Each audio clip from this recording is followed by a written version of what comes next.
Hello বন্ধুরা, এসে গেলাম আরও একটা দারুণ স্বাদে ভরপুর রেসিপি নিয়ে। চিকেন বিরিয়ানি নামটাই জড়িয়ে আছে অনেক আবেগ ও ভালো লাগা। বিখ্যাত হায়দ্রাবাদি বিরিয়ানি তো অনেক খেয়েছেন, আজ খান উত্তর ভারতীয় লখনৌই বিরিয়ানি।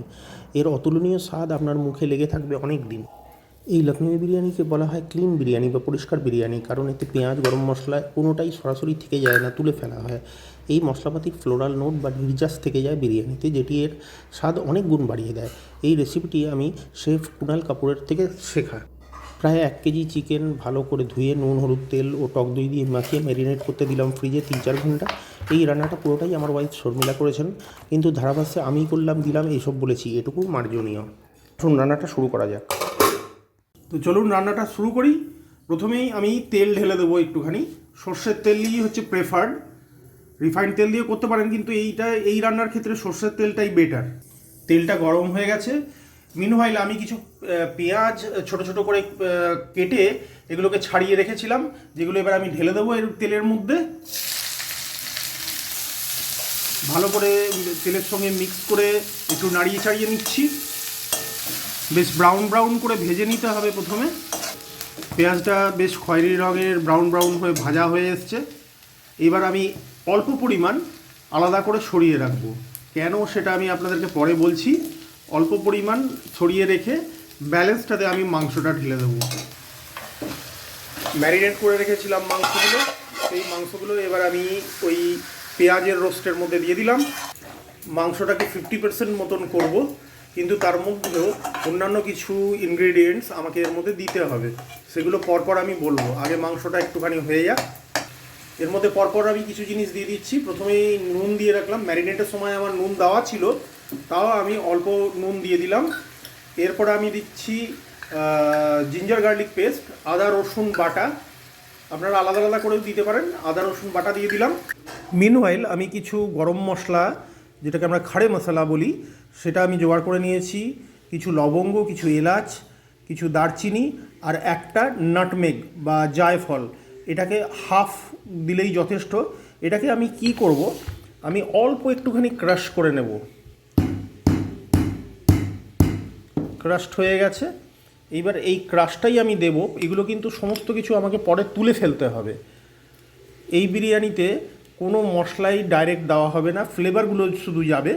প্রসেসটা আমি আপনাকে দেখিয়ে দেব। গরম মশলাগুলো দিয়ে দিচ্ছি আমি। ম্যারিনেটের সময় আমার দই দেওয়া ছিল, কিন্তু আমি অল্প পরিমাণে দিয়েছিলাম, আর একটু দই এর মধ্যে মিশিয়ে দিচ্ছি।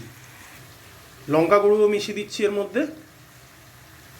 মাংসর পিসগুলো যেন ভেঙে না যায়, খুব সাবধানে এগুলোকে এপাশ ওপাশ করে নাড়িয়ে সব মশলাটা মিশিয়ে নিতে হবে। এবার খানিকটা কেওড়া ওয়াটার ঢেলে দিলাম এর মধ্যেখানে। এটা একটা স্পেশাল এসেন্স দেয়। মাংসটা 5-7 মিনিট ধরে রান্না করতে হবে, হাফ ডানই করতে হবে, ফুল রান্না করার দরকার নেই। বাকি প্রসেসে পুরোটা সেদ্ধ হয়ে যাবে। মাংসটা নামিয়ে নিয়েছি। এর মধ্যে থেকে আমি মাংসর পিসগুলো আলাদা করে তুলে নিচ্ছি, সেটাও একটা কারণে। তো এই যত মাংসগুলো ছিল, সেই সব মাংসর পিসগুলো আমি অন্য একটা পাত্রে তুলে নিচ্ছি। সব মাংসটা তুলে দিয়েছি। এবার এর মধ্যে দিয়ে দিলাম সামান্য একটু দুধ। এবার আমি করব কি, মাংসগুলো তো তুলে নিয়েছি, এবার এই ঝোলটা আমি একটা ছাঁকনির সাহায্যে ঢেলে নিলাম। ওই যে মশলাগুলো যেগুলো আমি দিয়েছিলাম এবং পেঁয়াজ, কোনোটাই কিন্তু অ্যাকচুয়ালি বিরিয়ানিতে যাবে না। এখান থেকে আমি চেপে চেপে আমি ঝোলটাকে বের করে নেব। তার ফলে খাড়ে মশলা যেগুলো দিয়েছিলাম সেগুলো কিন্তু সবই বের করে ফেলে দিতে হবে। এই বিরিয়ানিতে খালি ফ্লোরাল নোটটা থাকবে সমস্ত রকম মশলাপাতির, কিন্তু কোনো রকম মশলা থাকবে না এতে, ডাইরেক্ট কোনো মশলা দেওয়া হবে না। এবার এই ঝোল থেকে উপরের যে তেলটা আছে, সেই তেলটা খানিকটা আমি এর থেকে তুলে নিচ্ছি। খুব বেশি পরিমাণ তোলার দরকার নেই, এগুলো আসলে আমাকে বিরিয়ানির চালের উপরে দিতে হবে, সেই জন্য আমি আলাদা করে রাখছি। বিরিয়ানিটা বানাতে হবে, সেই জন্য জল গরম করে নিচ্ছি এবং এর মধ্যে আমি দিয়ে দিলাম নুন। আবার কিছু গোটা গরম মশলা নিয়ে নিয়েছি, এলাচ, লবঙ্গ, দারচিনি, সেটাও এর মধ্যে দিয়ে দিলাম। সামান্য একটুখানি তেল, রিফাইন্ড অয়েল হলেই ভালো হয়। এবার জলটা গরম হোক। জল গরম হয়ে গেছে। এবার আমি ওই যে গোটা গরম মশলাগুলো দিয়েছিলাম, ওগুলো আমি আস্তে আস্তে ধীরে ধীরে আমি তুলে ফেলবো। এবার আমি চালটা ঢেলে দিলাম এর মধ্যেখানে, চালটা ঢাকা দিয়ে দিলাম। 30-40% পর্যন্ত প্রিপেয়ার অবস্থাতে আমি এটাকে নামিয়ে নেব, বা ধরুন যদি 60%ও পর্যন্ত করে নেন কোনো অসুবিধা নেই। ভাত আমার 50% হয়ে গেছে। এবার আমি এটাকে গ্যাসটাকে বন্ধ করে নামিয়ে নেব। এবার আমি এই ঝোলটার মধ্যে দিয়ে দেবো অল্প একটু এলাইচি পাউডার আর অল্প একটুখানি বিরিয়ানি পাউডার। বিরিয়ানি পাউডারটা দেওয়াটা অপশনাল, দিলে একটু টেস্টটা ভালো হয় আর কি। কালারটা দেখুন, এই ফ্লেভারফুল ঝোলটাই কিন্তু বিরিয়ানির টেস্টটা অনেক বাড়িয়ে দেবে। বিরিয়ানির হাঁড়িতে আমি অল্প একটুখানি ঘি দিয়ে দিলাম। এগুলো এই পুরো এই পাত্রের চারিদিকে ওয়ালগুলোতে ব্রাশ করে দিতে পারলে আরও ভালো। ব্রাশটা খুঁজে পাচ্ছি না, তাই আমি আমার হাতটাই ইউজ করলাম। হাত দিয়ে দেয়ালগুলোতে খুব ভালো করে ঘিটাকে মাখিয়ে দিলাম। এবার আমি তুলে রাখা মাংসগুলো সব এই বিরিয়ানির মধ্যেখানে, বিরিয়ানির পাত্রটার মধ্যে সাজিয়ে দিচ্ছি। এবার ওই তুলে রাখা ঝোলটা এবার আমি ওই চিকেনের মধ্যেখানে ঢালছি, পুরোটাই ঢেলে দেবো। এবার ভাতটাকে ছড়িয়ে ফেলার পালা। আমি বিরিয়ানির হাঁডির মধ্যেখানে চিকেনের উপরে ভাতটা খুব হালকা হাতে আলতোভাবে ছড়িয়ে দিচ্ছি চারিদিকে, দিয়ে পুরো কভার্ড করে দেবো। অর্ধেকটা ভাত ঢেলেছি, তার মধ্যেখানে ওই ঝোলটা, ব্যালেন্স ঝোলটা আমি এক প্রস্থ দিলাম। এরপরে আবার একটুখানি ভাত দেব, দিয়ে তারপরে পুরো ঝোলটা আমি ঢালবো। এবার সেই তুলে রাখা যে ঝোল থেকে যে তেলটা আমি তুলে রেখেছিলাম, সেই তেলটা ফাইনাল লেয়ার হিসেবে আমি এর উপরে ছড়িয়ে ছড়িয়ে দিচ্ছি।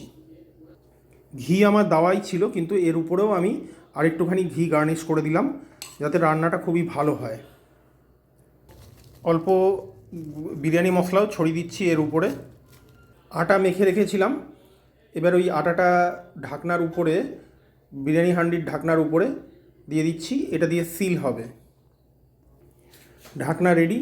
এবার আমি এটা দিয়ে বিরিয়ানি হাঁডিটাকে সিল করে দিচ্ছি।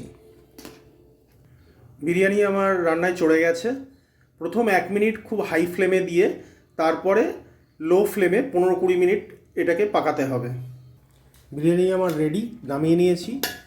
এবার আমি ঢাকনাটা খুলে আপনাদেরকে দেখাচ্ছি। দেখুন বন্ধুগণ, বিরিয়ানির কালারটা দেখুন, ক্লিন বিরিয়ানি, লখনৌ বিরিয়ানি, লখনৌ স্টাইল বিরিয়ানি আমার রেডি। একটা কাঁচা লঙ্কা, কিছু ধনেপাতা আর তুলে রাখা খুব সামান্য ভাজা পেঁয়াজটাকে দিয়ে গার্নিশ করে দিলাম। এই বিরিয়ানি খেলে আপনি হায়দ্রাবাদি বিরিয়ানিটা ভুলে যাবেন। এটা উত্তর ভারতীয়, কিন্তু এটা খুব ক্লিন এবং ড্রাই বিরিয়ানি। কেমন লাগলো আমাকে অবশ্যই জানাবেন, আর আমার চ্যানেলটাকে অবশ্যই সাবস্ক্রাইব করবেন। ধন্যবাদ।